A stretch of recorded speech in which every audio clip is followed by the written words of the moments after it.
Have you ever found yourself stung by a public slight, like when someone makes a cutting remark or a joke that leaves you feeling small in front of others? How do you respond in a way that not only protects your dignity, but also earns you the respect you deserve? How do you stand tall against those who seem to thrive on putting others down? In this video, we're diving deep into 5 powerful psychological strategies to help you navigate these tricky situations with confidence and grace, ensuring you walk away with your head held high and the respect of those around you. Stay with us until the end, because we'll break down exactly how to handle moments when someone tries to undermine you in public, giving you practical tools to transform these challenges into opportunities for growth. Let's start by unpacking why these situations happen in the first place. Why is it that sometimes you don't receive the respect you know you're entitled to? More often than not, it's not about personal animosity or deep-seated contempt. Instead, it's about opportunism. Some people, whether in your friend group, at work, or even in family settings, see others as a means to boost their own status. They might throw out a sarcastic comment or interrupt you to make themselves look smarter or more important. This behavior is surprisingly common, especially in competitive environments like offices or social circles where people are vying for attention. Think about a workplace meeting where a colleague cuts you off to steal the spotlight, or a family gathering where someone makes a jab to get a laugh at your expense. These moments aren't always about you. They're about their need to feel superior. To avoid becoming a target of this dynamic, you need to establish respect from the very start. But what does that mean exactly? It's not about demanding respect or trying to intimidate others. It's about setting clear boundaries that prevent people from using you as a stepping stone to elevate themselves.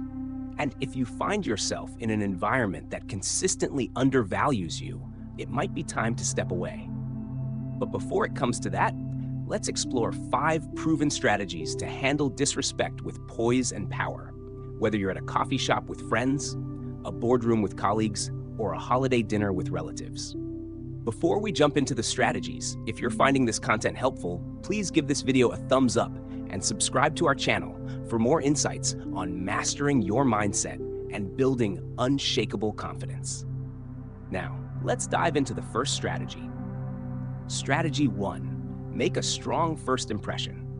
First impressions are everything. They set the tone for how others perceive you long after that initial moment.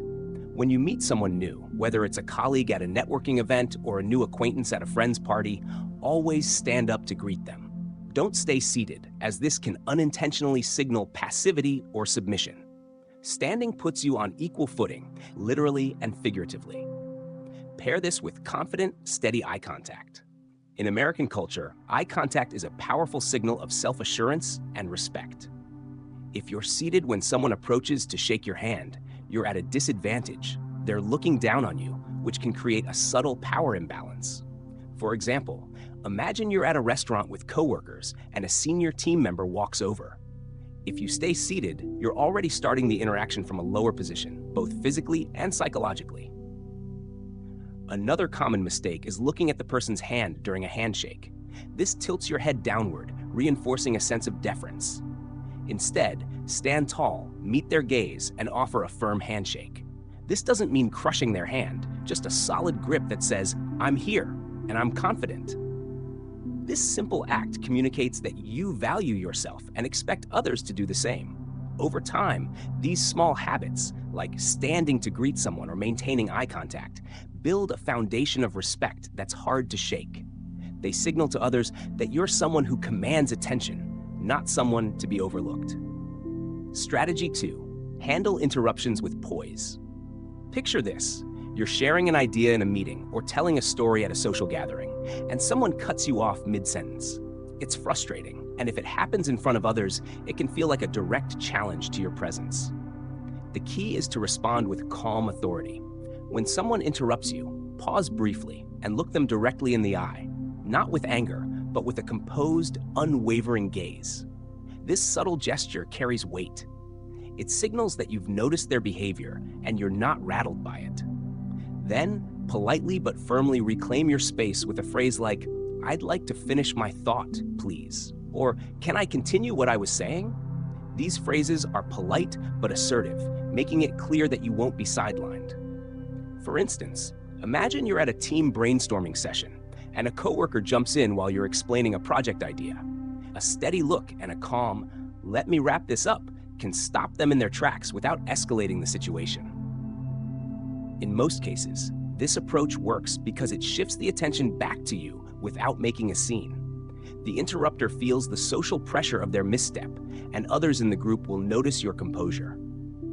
Over time, this strategy trains people to think twice before cutting you off. It's not about being confrontational, it's about holding your ground with quiet strength.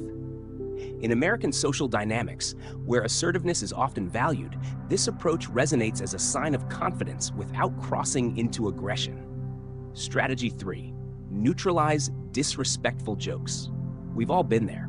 Someone in a group, maybe at a party or a casual hangout, makes a joke at your expense and suddenly all eyes are on you. It might be a snarky comment about your job, your outfit, or something personal, meant to get a laugh at your cost. Reacting with anger or embarrassment only fuels their attempt to diminish you. Instead, try this. Act as if you didn't quite catch the joke. Look at the person calmly and say, "Sorry, I missed that. Could you repeat it?"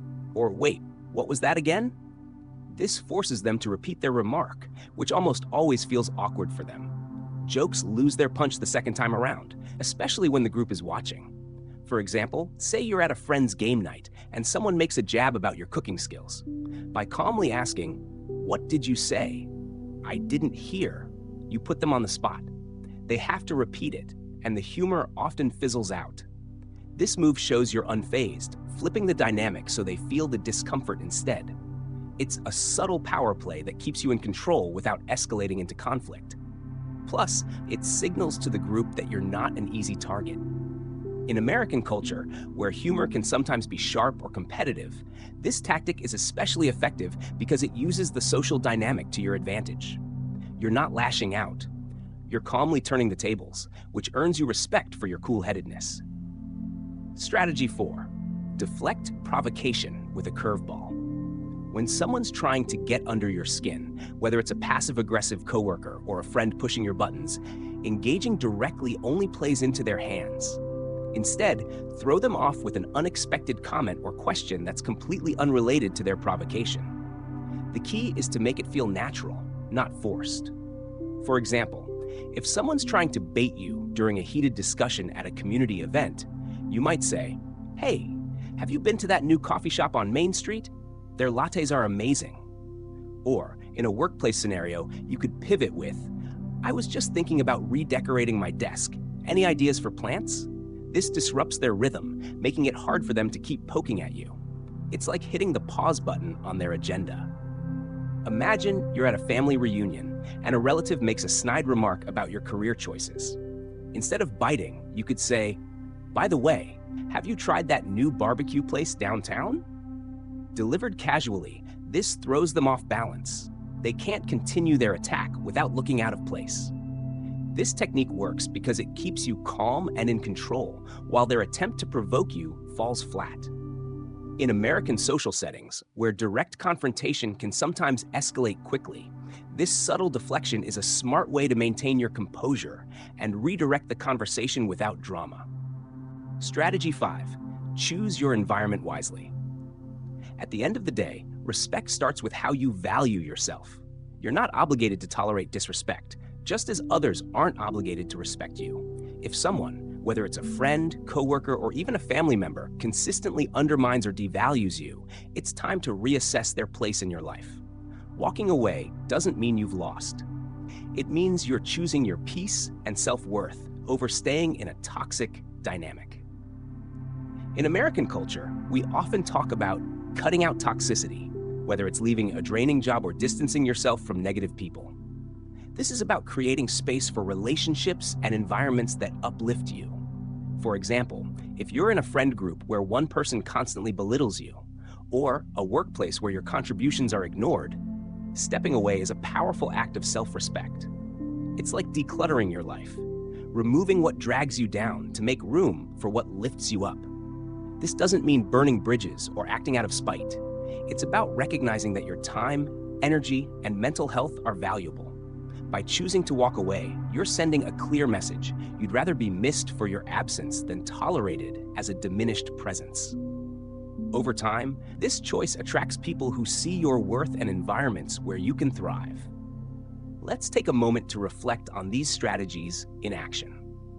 Imagine you're at a community volunteer event, and someone makes a sarcastic comment about your organizational skills in front of the group. Using strategy 3, you calmly ask them to repeat it, diffusing their attempt to embarrass you. Or picture yourself in a high-stakes work meeting where a colleague interrupts your presentation. With strategy 2, a steady look and a polite, "I'd like to finish," reclaims your space. These moments aren't just about handling disrespect. They're about building a reputation as someone who commands respect naturally. Each strategy reinforces your confidence, and over time, people will think twice before crossing you. Now, let's talk about why these strategies work so well in the American context. In the US, social interactions often value directness and confidence, but there's also a cultural emphasis on staying likable and avoiding overt conflict. These strategies strike that balance. They're assertive without being aggressive, allowing you to stand up for yourself while maintaining your composure. They're rooted in psychology. By controlling your reactions and setting boundaries, you influence how others perceive and treat you. Studies, like those from social psychologists such as Dr. Robert Cialdini, show that small, intentional behaviors, like maintaining eye contact or calmly redirecting a conversation, can significantly impact how others view your authority and likability. These tactics aren't about manipulation. They're about owning your space in a way that feels authentic and empowering. Let's add a modern example to bring this home. Think about navigating disrespect in today's digital age, where public slights can happen online as well as in person. Say someone leaves a snarky comment on your social media post, trying to undermine you in front of your followers. Instead of firing back, you could use strategy 4 and respond with something unrelated, like, "Hey, thanks for chiming in. By the way, have you seen that new documentary on Netflix?" This sidesteps their provocation and keeps the interaction positive, showing your followers you're above petty conflict.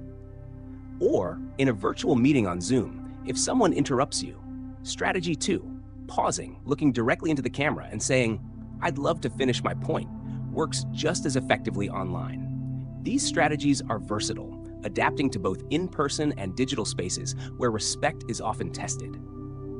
Now, let's consider the bigger picture. Earning respect isn't just about handling one-off situations. It's about cultivating a mindset that radiates confidence and self-worth. Each time you use these strategies, you're not only addressing the moment, but also building a stronger sense of self. You're training yourself to stay calm under pressure, to value your voice, and to prioritize environments that honor your worth. Over time, this creates a ripple effect.